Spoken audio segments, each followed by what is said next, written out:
Je préfère encore entendre quelqu'un qui dit, papa, je préfère, si Dieu me donne la santé, en tout cas, je veux voir ce que je veux faire avec ça, mais qu'il m'aide. Parce que si j'ai la santé, je jure. Il y a quelqu'un qui m'avait manqué de respect là, quand j'étais malade. La première personne que je vais faire, je vais bien d'abord l'insulter avec la santé là. Tu vois. Maintenant, Dieu lui-même, il va transformer, il va t'affermir. Amen. Tu vas même voir que quand tu iras vers cet homme-là, tu n'auras plus la force, ou cette femme-là, la force de pouvoir insulter. Yes. Pourquoi? Parce que tu as maintenant la santé de Dieu. Amen. Mais si tu dis je ne ferai plus, c'est là où Satan aime. Oh, je vais maintenant te servir. C'est là où le diable se glorifie. Yes. Parce que le diable va tout faire pour t'attendre devant. Amen. Combien de personnes ont été délivrées par les hommes de Dieu? Combien de personnes ont été sauvées par Jésus? Yes. Combien de personnes ont reçu le toucher de Dieu? Yes. Aujourd'hui, ils sont devenus des grands consommateurs de vin. Amen. Parce que la manière qu'ils ont fait le témoignage là, sans pourtant rentrer au-dedans de soi. On l'a forcé de témoigner, on l'a forcé de ceci. Aujourd'hui, il fait quoi? Grand consommateur, grand détourné de la parole, grand sorcier, grand ganga. C'est ce genre de personnes-là que vous rencontrez dans des villages, dans des endroits qui font la sorcellerie. Vérité, prophète. J'aimerais dire à quelqu'un ce matin, garde encore ta maladie. Amen. Si ta maladie n'a pas, le prophète n'a pas dit que tu meurs de ça là, demain, garde encore ça. Yes. Garde encore ton problème là. Amen. Garde encore ton fibro, c'est mieux. Au lieu de dire que Dieu, quand tu vas me faire, je vais changer.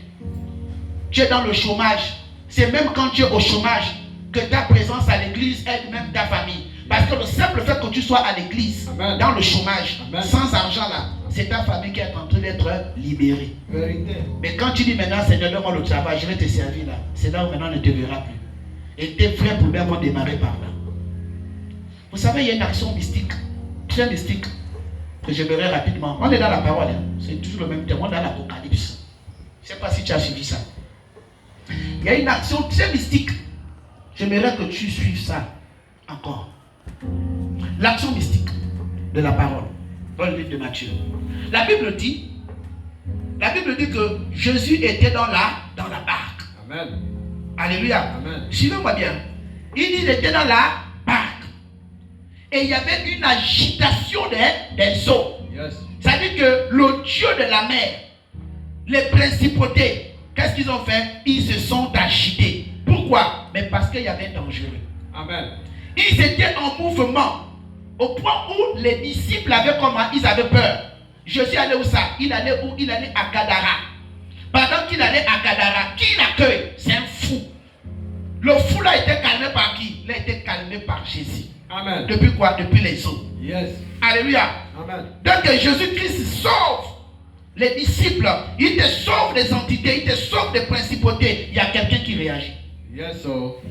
Il y a quelqu'un qui réagit. C'est pourquoi chaque fois que l'Éternel te délivre d'une entité, d'une emprise mystique, d'un problème qui persiste dans ta vie, ne vous précipitez pas de prier pour les gens. Amen. De vos familles. Amen. Parce que vous allez rencontrer des fous qui ont des légions. La Bible dit qu'il y avait un fou à Gadara qui avait quoi? Une légion de quoi? Des démons. Amen. Il y avait un fou qui avait une légion de quoi? Des démons. Quand Jésus commence à gronder la tempête, il gronde. Ça c'est calme. Mais demandez la malade de fou. Là il veut partir. Là où l'esprit veut partir. L'esprit rentre dans quoi? Dans le port. Yes. Et ça demande, ils vont où ça? À l'eau. Ils retournent ça? À l'eau. Ils ont été délivrés. Yes. C'est pourquoi vous voyez les océans. C'est doux. C'est doux. Cette mer est devenue douce. Il y a déjà eu un travail là-bas. Mais là où il y a la douceur, attention, tout endroit, tout fleuve, tout eau, là où il y a de la douceur, là où il n'y a pas de vagues, attention, il y a la présence des génies. Amen. Il y a la présence des génies à ces endroits.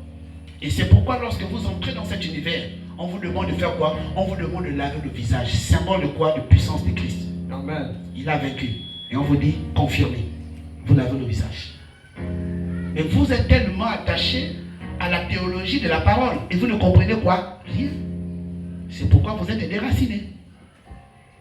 Alléluia. Amen. Il faut rester en prière. Alors, la Bible ici, on nous parle de l'Apocalypse. C'est quoi l'Apocalypse? L'Apocalypse, c'est entre guillemets, c'est le dernier livre de la parole. Yes. c'est la conséquence de tout ce qui a été dit. C'est l'annonce des événements. L'Apocalypse, c'est l'annonce des événements. Qui a écrit l'Apocalypse? Alléluia. Qui a écrit l'Apocalypse? Qui a reçu la révélation d'écrire l'Apocalypse? Hein? C'est Jean, le disciple de qui? De Jésus. Jean, était-il un prophète? Est-ce qu'on a dit que Jean était appelé prophète? Non. Mais quand tu es connecté à un grand, tu deviens grand. Vraiment. Quand tu marches avec un grand, tu deviens grand. Amen.